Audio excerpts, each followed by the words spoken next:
Assalamu alaikum.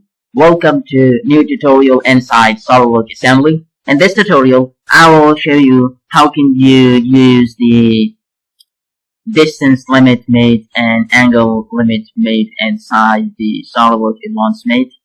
Now come to mate and come to advanced mate, and here I will check my distance limit.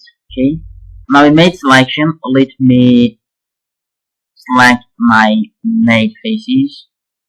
Okay, and after that let me define my minimum distance is, for example, 30, and my maximum distance is 120. Okay, and mate alignment you can say like this, and or even you can just check like this. Okay, so let me say okay, again say okay, right? So you can just move your component in between these two limits, okay, which I defined right now,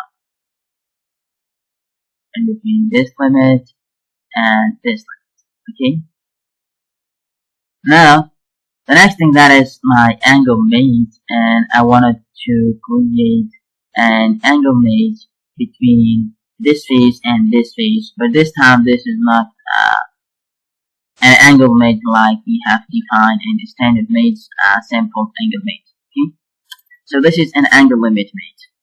Let me show. Come to advanced mate and come to angle.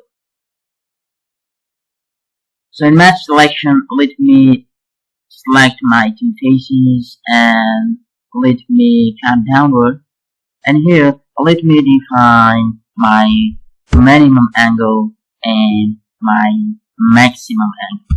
For example, this time I will define the 90 degree.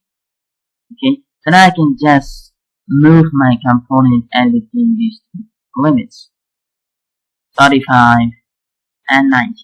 So hopefully you understand how can you use the angle limit mate and distance limit mate inside SolidWorks advanced mate. Okay, so hopefully you understand. So remember one thing, if you are new on my channel, so please don't forget to subscribe my channel and press the notification bell icon. Thanks for watching.